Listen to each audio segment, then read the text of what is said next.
Assalamualaikum warahmatullahi wabarakatuh. Berjumpa lagi anak-anakku dengan Ustazah. Bagaimana kabarnya? Semoga selalu dalam keadaan sehat walafiat, semangat, dan selalu antusias dalam mengikuti pembelajaran. Nah, kali ini Ustazah akan melanjutkan materi IPS yang kemarin tentang interaksi sosial. Nah, sekarang kita akan melanjutkan bentuk-bentuk interaksi sosial. Sebelumnya ini ada quote yang bagus, jika ada kesempatan sekarang, jangan menunda besok, karena kita hanya hidup sekali di dunia ini. Oke, sebelumnya kita ingat kembali apa itu interaksi. Interaksi sosial adalah hubungan timbal balik antara individu dengan individu, individu dengan kelompok, dan antara kelompok dengan kelompok. Jadi interaksi ini adalah hubungan timbal balik yang mana ada aksi atau ada orang yang berkomunikasi, kemudian ada timbal balik, ada reaksi. Orang yang diajak berbicara itu menerima pesan yang disampaikan sehingga terjadilah sebuah percakapan, sebuah penyampaian pesan, sehingga terjadi interaksi. Nah, bentuk interaksi sosial itu ada dua. Yang pertama, sosial asosiatif atau interaksi sosial yang mengarah pada kesatuan pandangan, pada kesepakatan, pada sesuatu yang bernilai positif. Yang kedua, ada interaksi sosial disosiatif, yang mana bentuk interaksi sosial yang cenderung mengarah pada perpecahan suatu kelompok. Nah, ini bisa disebut sebagai interaksi sosial negatif ya. Dis itu artinya tidak atau konotasinya adalah negatif. Oke, kita bahas interaksi sosial asosiatif. Macam-macamnya ada 4. Yang pertama kerjasama, kedua akomodasi, 3 asimilasi, dan yang keempat akulturasi. Disosiatif yang negatif, interaksi sosial negatif itu ada 3. Yang pertama kompetisi atau persaingan, 2 kontravensi, 3 konflik atau pertentangan. Nah, yang pertama interaksi sosial asosiatif yang pertama adalah kerjasama.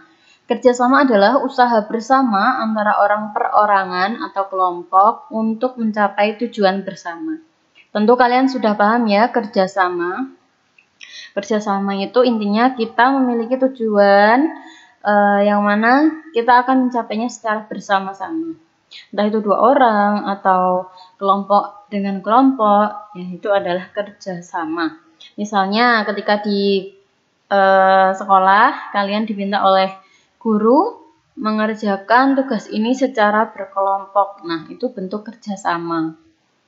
Kerjasama ini adalah hal-hal yang positif, hal-hal yang bertujuan untuk mencapai sesuatu yang diinginkan secara bersama. Itu adalah kerjasama. Kalau mencontek dan lain-lain itu bukan kerjasama ya. Ingat-ingat anakku, jadi kerjasama ini konotasinya adalah bagus, bukan sesuatu yang negatif. Contoh lain mungkin ketika di di lingkungan sekitar itu ada contoh kerjasama yang biasa disebut dengan gotong royong. Nah, itu bentuk kerjasama, gotong royong, kerja bakti, seperti itu. Bentuk kerjasama dibagi menjadi 4, yaitu 1.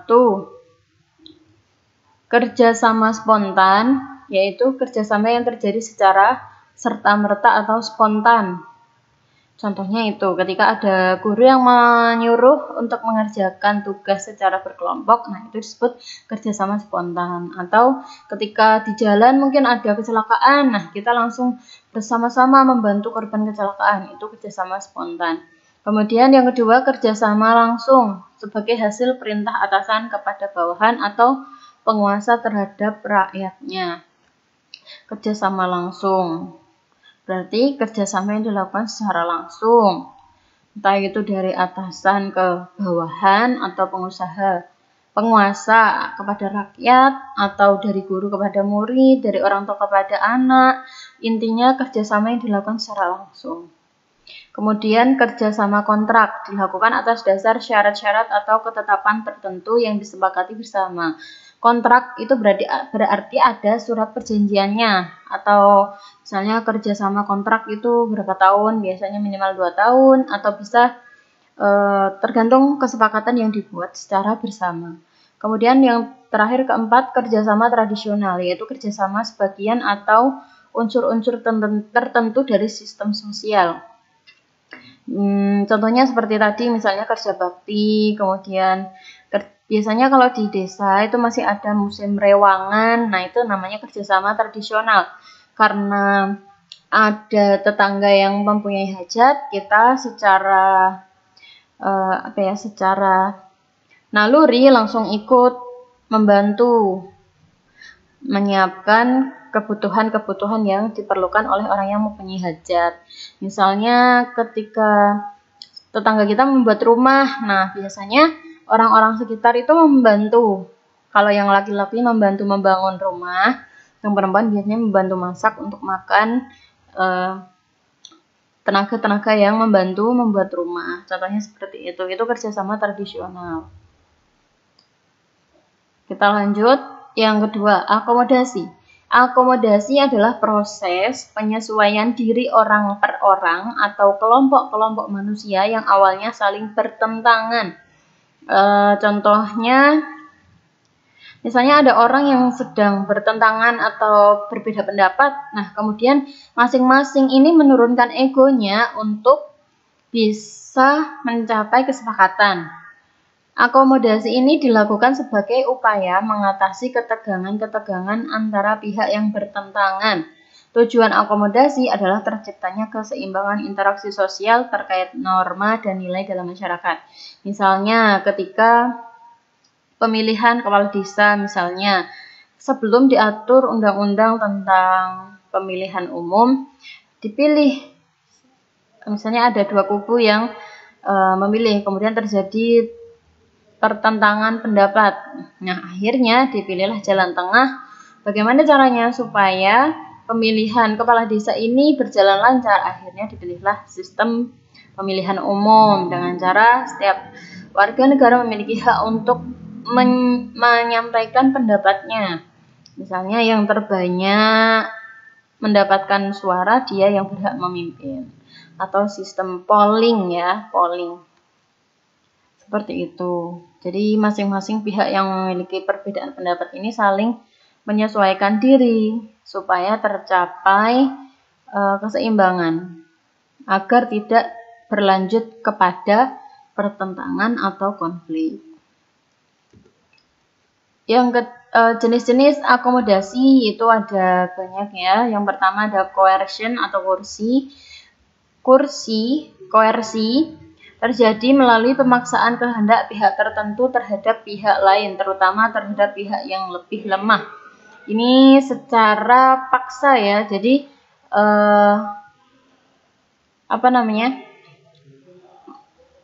pihak yang kuat ini memaksa pihak yang lemah agar menyetujui keinginan atau tujuan yang diharapkan oleh pihak yang menang. Ini contohnya, misalnya pemaksaan ketika terjadi tabrak lari, kemudian si pelaku ini memaksa kepada korban untuk berdamai saja. Nah, seperti itu namanya koersi. Jenis akomodasi tetapi dengan paksaan. Kemudian jenis yang kedua, kompromi. Terjadi ketika pihak-pihak yang terlibat perselisihan saling mengurangi tuntutan agar tercapai penyelesaian. Semua pihak bersedia memahami keadaan pihak lain. Contohnya tadi ketika ada terjadi tabrak lari, kemudian si korban ini karena lukanya tidak parah, dia memaafkan dan pelaku juga mau meminta maaf. Akhirnya tercapailah sebuah kata kekeluargaan. Oke, tidak jadi dibawa ke pihak kepolisian karena si korban mau menyelesaikan dengan baik-baik saja, mau memaafkan dan pelaku juga mau bertanggung jawab dan akhirnya penyelesaiannya tercapai. Kemudian yang ketiga, arbitrasi. Terjadi bila pihak-pihak yang berselisih tidak sanggup mencapai kompromi, maka dihadirkan pihak ketiga yang netral untuk mengusahakan penyelesaian pertentangan. Nah, apabila tidak terjadi kompromi, maka ada pihak ketiga yang netral, artinya tidak mendukung salah satu pihak untuk mengupayakan penyelesaian pertentangan. Yang keempat, mediasi. Mediasi ini hampir sama dengan arbitrasi, namun dalam mediasi, pihak ketiga bertindak sebagai penengah, tidak punya wewenang memberi keputusan penyelesaian perselisihan antara kedua belah pihak. Kalau bedanya mediasi dengan arbitrasi, kalau mediasi ini pihak ketiga hanya sebagai sebagai penengah, tidak memiliki hak untuk memberi keputusan. Kalau arbitrasi ini mengusahakan penyelesaian. Jadi arbitrasi ini harus jelas keputusannya, harus ini misalnya harus pihak tengah yang mempunyai wewenangan untuk memberikan keputusan. Sedangkan mediasi ini pihak ketiga tidak punya wewenang. Jadi mengembalikan lagi keputusannya kepada dua belah pihak yang berselisih. Selanjutnya, konsiliasi adalah bentuk akomodasi untuk mempertemukan keinginan-keinginan dari pihak-pihak yang berselisih demi tercapainya persetujuan bersama. Contohnya ini musyawarah ya, musyawarah atau rapat. Misalnya ada setiap orang itu memiliki pendapat yang berbeda, kemudian ditemukan dalam satu titik, kemudian untuk dibahas dan dicapai persetujuan bersama. Yang keenam, toleransi merupakan bentuk akomodasi tanpa persetujuan resmi. Ada keinginan menghindarkan diri dari perselisihan yang saling merugikan kedua belah pihak. Kalau toleransi ini datangnya dari hati masing-masing pribadi. Jadi kedua belah pihak ini memang tidak ingin untuk terjadinya perselisihan, sehingga masing-masing memiliki rasa untuk legowo, untuk menerima daripada terjadi perselisihan. Ya, jadi untuk menghindarkan diri dari perselisihan. Karena dia sadar kalau berselisih itu akan merugikan kedua belah pihak. Kemudian stalemate. Contohnya, stalemate ini terjadi ketika kelompok yang terlibat pertentangan mempunyai kekuatan seimbang.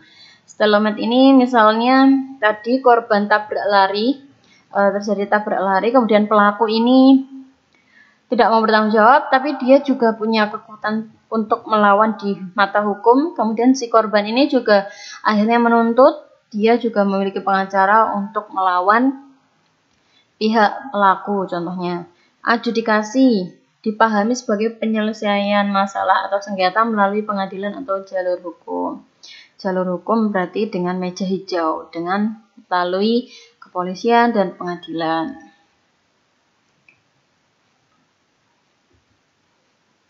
Yang ketiga, bentuk asosiatif atau interaksi sosial asosiatif, asimilasi. Asimilasi merupakan proses sosial yang ditandai usaha-usaha mengurangi perbedaan-perbedaan yang ada di antara orang perorangan atau kelompok-kelompok manusia. Nah, faktor-faktor yang mempermudah terjadinya asimilasi adalah sikap toleransi terhadap kebudayaan lain, kemudian kesempatan-kesempatan yang seimbang di bidang ekonomi, sikap menghargai orang asing dan kebudayaannya. Nah, asimilasi ini adalah usaha mengurangi perbedaan yang ada di antara orang perorangan. Maksudnya di sini adalah kita, misalnya orang Indonesia, kita juga menerima budaya lain. Kita menerima kebudayaan lain,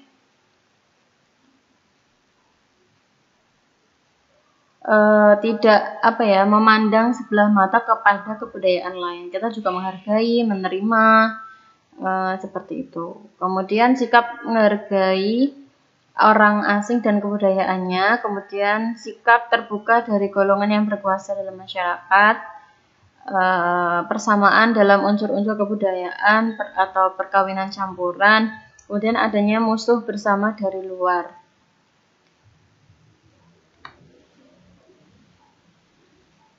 Akulturasi yang keempat. Akulturasi bisa diartikan sebagai proses sosial yang timbul di mana kelompok manusia kebudayaan tertentu berhadapan dengan unsur-unsur dari kebudayaan asing, unsur-unsur kebudayaan asing itu pelan-pelan diterima tanpa menyebabkan hilangnya kepribadian kebudayaan itu sendiri. Nah, contohnya di sini akulturasi itu contohnya kita menerima kebudayaan asing tapi tidak menghilangkan kebudayaan asli kita. Contohnya misalnya ada kebudayaan Candi Borobudur, itu merupakan kebudayaan yang berasal dari Hindia. Nah, kebudayaan Candi Borobudur itu coraknya corak Hindia, tapi memiliki ciri khas Indonesia, yaitu pada masa Megalitikum itu bangunan punden berundak, maksudnya yang ditinggalkan pada masa Megalitikum itu kan punden berundak, ciri khasnya seperti candi berundak seperti itu, kemudian dipadukan dengan kebudayaan Hindu-Buddha. Nah, maka Candi Borobudur itu memiliki ciri khas asli Indonesia dan juga dipadukan dengan ciri khas Hindu-Buddha tanpa meninggalkan ciri khas dari Indonesia sendiri. Kemudian tarian, misalnya tari Betawi. Betawi itu kan asli Jakarta. Kemudian dipadukan dengan tari Cina, misalnya orang Betawi dengan negara Cina, di mana mereka berhasil menciptakan tarian baru, contohnya tari cokek, lenong, serta gambang kromong. Tapi ciri khas dari Betawi itu tidak hilang. Nah, sedangkan asimilasi sebelumnya tadi adalah kita menerima kebudayaan dari orang lain, tapi kebudayaan kita itu ikut luntur atau ikut mengalir dengan kebudayaan yang contohnya misalnya seorang pernikahan antar etnis, misalnya etnis Indonesia dengan Belanda, maka anaknya nanti lahirlah anak yang memiliki ras Indo-Belanda. Kemudian orang Indonesia dengan Arab, misalnya lahirlah anak yang wajahnya ke Arab-Araban. Nah, itu contoh dari asimilasi. Kemudian bangunan masjid, contohnya masjid dengan corak Tionghoa. Nah, masjid itu kan tempat ibadah umat Islam, namun menggunakan corak Tionghoa khas agama Konghucu, sehingga menghasilkan bangunan masjid yang ornamen-ornamennya itu ornamen khas Konghucu. Jadi bangunannya itu timbul tidak seperti masjid, berubah menjadi unsur kebudayaan baru. Contohnya seperti itu. Semoga bisa dipahami ya, Nak. Nanti kalau misalnya kurang paham, kalian bisa cari referensi lain, kalian sering-sering baca, nanti insya Allah akan bisa paham.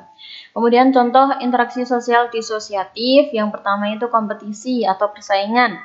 Merupakan suatu proses sosial saat ada dua pihak atau lebih saling berlomba dan berbuat sesuatu untuk mencapai kemenangan tertentu. Nah, kompetisi ini ada efek positifnya ya, jadi bagus. Misalnya kita ingin memenangkan suatu perlombaan, nah itu dengan adanya kompetisi ini mengasah kemampuan masing-masing pihak untuk lebih bisa unggul atau berkualitas, meningkatkan kualitasnya masing-masing. Kemudian yang kedua, kontravensi, merupakan proses sosial yang ditandai ketidakpastian, keraguan, penolakan, dan penyangkalan yang tidak diungkapkan secara terbuka. Jadi ini adalah proses kita ini tidak setuju tapi masih di dalam hati, tidak diungkapkan. Penyebabnya adanya perbedaan pendirian antara kalangan tertentu dengan kalangan lain dalam masyarakat atau dengan pendirian masyarakat. Jadi kalau kontravensi ini kita menentang tapi tidak diperlihatkan. Yang ketiga, pertikaian merupakan bentuk lanjut dari kontravensi, artinya perselisihan sudah bersifat terbuka.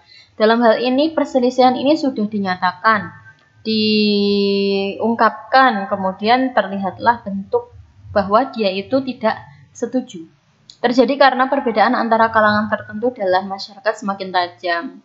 Nah, karena semakin tajam, semakin muntat mungkin ya, tidak bisa menahan emosi, akhirnya terlihat bentuk pertentangannya atau bertikai. Pertikaian bisa muncul bila individu atau kelompok berusaha memenuhi kebutuhan atau tujuannya dengan jalan menentang pihak lain dengan cara ancaman atau kekerasan. Jadi dalam pertikaian ini sudah muncul ancaman atau kekerasan. Yang keempat, konflik atau pertentangan. Konflik adalah proses sosial di mana orang perorangan atau kelompok manusia berusaha memenuhi tujuan dengan jalan menentang pihak lawan yang disertai dengan ancaman atau kekerasan. Kalau konflik ini lebih parah daripada pertikaian.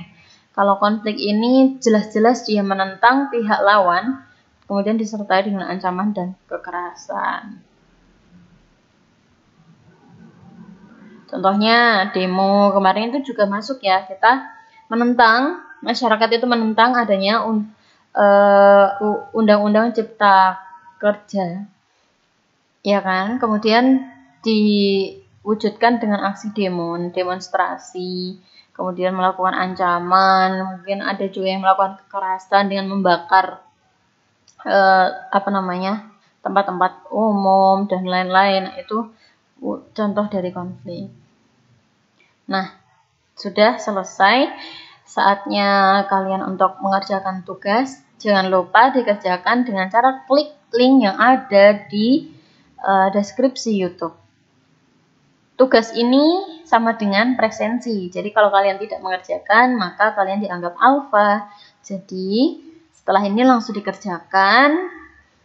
Hanya soal-soal sedikit untuk mengasah konsentrasi kalian dan juga ingatan kalian pada pelajaran yang lalu.